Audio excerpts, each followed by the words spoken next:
नमस्कार दोस्तों, स्वागत है आपका आपके अपने YouTube चैनल पर। दोस्तों, इसके पहले हमने देखा बुद्धि की परिभाषा, उसके बाद हमने देखा स्पीयरमैन का द्विघटक सिद्धांत। स्पीयरमैन ने द्विघटक सिद्धांत दिया, वो हमने आगे के वीडियो में देखा। अब हम देखते हैं दूसरा जो है स्टर्नबर्ग का त्रिपुटी सिद्धांत। स्टर्नबर्ग का त्रिपुटी सिद्धांत 1985 में इन्होंने दिया। इन्होंने ये बताया कि मानव जो है वो समाज में अपनी तार्किक, अपनी मानसिक बुद्धि क्षमता का उपयोग करके वो समाज में एक मुकाम स्थापित करने का प्रयास करता है। जिसकी बुद्धि जैसी होगी, जिसका मानव व्यवहार या सामाजिक व्यवहार जिस तरीके से होगा, उस तरीके से वो समाज में अपना अस्तित्व बनाता है, अपना मुकाम प्राप्त करता है। तो स्टर्नबर्ग का जो त्रिपुटी सिद्धांत था 1985 में इन्होंने बनाया, लेकिन उसके बाद इन्होंने थोड़े से चेंज किए। उसका नाम इन्होंने 1990 में बदलकर थियरी ऑफ सक्सेसफुल इंटेलिजेंस रखा। मतलब कि सफल बुद्धि का सिद्धांत। सफल बुद्धि का सिद्धांत इन्होंने इसलिए रखा क्योंकि ये सामाजिक तौर पर व्यवहार करता है, बौद्धिक क्षमता का उपयोग करके अपनी तर्क शक्ति, कल्पना शक्ति, विचार शक्ति, स्मरण शक्ति का उपयोग करके वो अपने अनुभव के आधार पर वो समाज में अपना एक मुकाम स्थापित करने का प्रयास करता है।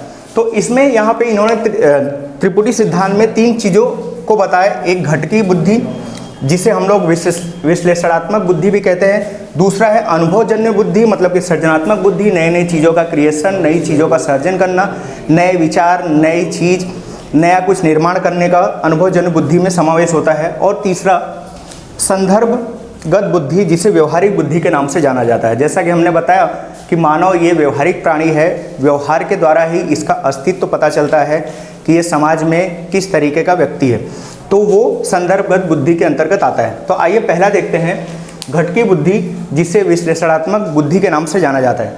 अब इसमें स्टर्नबर्ग ने कुछ चीज़ों का समावेश किया जिसके द्वारा व्यक्ति की बुद्धि, व्यक्ति का हाव भाव, व्यक्ति का वर्तन व्यवहार, व्यक्ति की सर्जन शक्ति किस तरीके की है उसका पता लगाया जा सकता है।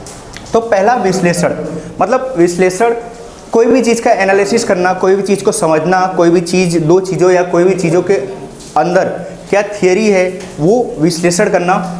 आलोचना, किसी भी व्यक्ति की आलोचना करना या आलोचना से किस तरीके से बचना, वो सब ये बुद्धि में आता है। वो अपनी बुद्धि का उपयोग करके उसका निराकरण करता है। बराबरी या तुलना, दो व्यक्तियों के बीच में बराबरी करना या दो व्यक्तियों के बीच में तुलना करना, ये व्यक्ति अपनी बुद्धि का उपयोग करके करता है। जैसी जिसकी बुद्धि, उस तरीके से वो तुलना करेगा, उस तरीके से वो बराबरी करेगा। तो अगला है मूल्यांकन। विश्लेषण करेगा, कोई भी टॉपिक होगा उस पर विश्लेषण करेगा, उस पर आलोचना भी करेगा, सही है गलत है, फिर बराबरी करेगा और तुलना करेगा। बराबरी और तुलना के बाद फिर वो मूल्यांकन करेगा कि ये चीज़ें सही है या नहीं। जैसे मैं सीधा सा उदाहरण दूं कि दो विद्यार्थियों के बीच में हम उनके जो वर्क होता है उसका विश्लेषण करते हैं, फिर आलोचना की ये विद्यार्थी सही है गलत है उसके बारे में हम जानते हैं, फिर बराबरी या तुलना, दो विद्यार्थियों के बीच में तुलना करते हैं, बराबरी करते हैं, फिर उसके बाद मूल्यांकन करते हैं कि ये किस फील्ड में कैसा है, होशियार है, कमज़ोर है, उसको उस हिसाब से हम मार्क्स देते हैं। फिर मापन, तार्किकता, उसका मापन करते हैं, उसकी तार्किक शक्तियों का हम लोग समाधान करते थे। इस तरीके से बुद्धि के इन्होंने ये 5 पॉइंट, 6 पॉइंट इन्होंने इसमें समावेश किया। मतलब कि घटकी बुद्धि में, विश्लेषणात्मक बुद्धि में विश्लेषण, आलोचना, बराबरी या तुलना, मूल्यांकन, मापन और तार्किकता, ये सब चीज़ों का इन्होंने समावेश किया। अब अगला जो सिद्धांत इन्होंने दिया, अनुभवजन्य बुद्धि, जिसे सृजनात्मक बुद्धि के नाम से जाना जाता है। कई व्यक्ति ऐसे होते हैं जो अपनी बुद्धि का उपयोग करके नई नई चीज़ों का क्रिएशन करते हैं, नई नई चीज़ों का सर्जन करते हैं। जिस व्यक्ति की सर्जन शक्ति जितनी ज़्यादा होती है, थिंकिंग एबिलिटी जितनी ज़्यादा होती है, चिंतन जितना ज़्यादा होता है, उतना वो अपने चिंतन शक्ति, अपने सर्जन शक्ति का उपयोग करके समाज में एक अच्छा व्यक्तित्व स्थापित करता है। तो इनमें इन्होंने नए विचार, नए सर्जन और कल्पना शक्ति, कल्पना शक्ति मतलब कि कुछ ऐसी कल्पना करना कि जिसका हम लोग फ्यूचर में क्रिएशन कर सके या उसका निर्माण कर सके, जिसके द्वारा व्यक्ति के अंदर कितनी बुद्धि है, बौद्धिक क्षमता है, उसका मापन हम कर सकते हैं। तो इस तरीके से इन्होंने अनुभवजन्य बुद्धि में नए विचार, नए सर्जन और कल्पना शक्ति का इन्होंने एग्जाम्पल दिया, समावेश किया। नए विचार, नया सर्जन और कल्पना, इस तरह अनुभवजन्य बुद्धि में, जिसे सृजनात्मक बुद्धि कहते हैं, सृजनात्मक मतलब नया चीज़ों का सर्जन करना, क्रिएशन करना, उसमें इन 3 चीज़ों का समावेश किया।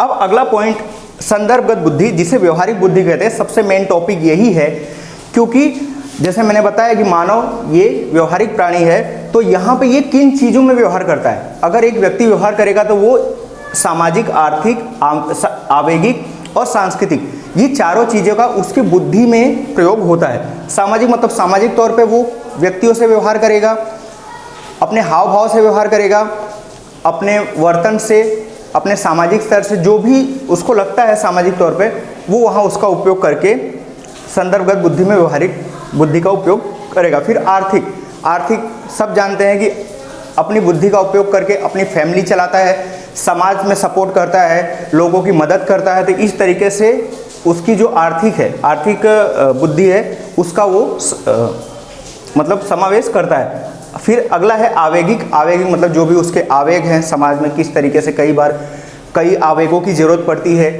वो आवेग उचित समय पर ना आए तो कई बार व्यक्ति वहाँ पे नीरस हो जाता है, या काम करने के प्रति जो उसका इंटरेस्ट है वो ख़त्म हो जाता है। सांस्कृतिक, सांस्कृतिक मतलब धर्म समुदाय से जुड़े अलग अलग प्रकार के प्रसंग होते हैं, उसमें भी वो अपनी संस्कृति का प्रचार प्रसार अपनी बुद्धि के हिसाब से करता है।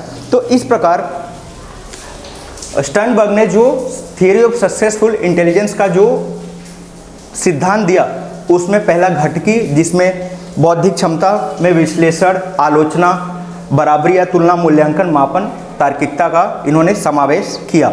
अनुभवजन्य में इन्होंने सृजनात्मक बुद्धि जिसे कहते हैं, उसमें नए विचार, नई चीज़ों का सर्जन, क्रिएशन, नई क्रिएटिविटी, कल्पना, ये सब चीज़ों का समावेश किया। फिर उसके बाद संदर्भगत बुद्धि जो कि व्यवहारिक है, जो कि सामाजिक जीवन में बहुत ज़रूरी है, जिसमें उन्होंने सामाजिक, लोगों से बात व्यवहार, वर्तन व्यवहार, जीवन दिनचर्या, लोगों से काम निकालना, लोगों के द्वारा काम कराना, ये सब व्यवहारिक जीवन जिससे एक अच्छे व्यक्तित्व का निर्माण होता है, उसका फिर आर्थिक, आवेगिक और सांस्कृतिक, ये 4 पॉइंट का, ये 4 मुद्दों का इन्होंने समावेश किया। आई होप आपको ये वीडियो समझ में आ गया होगा। आज के लिए इतना ही, धन्यवाद।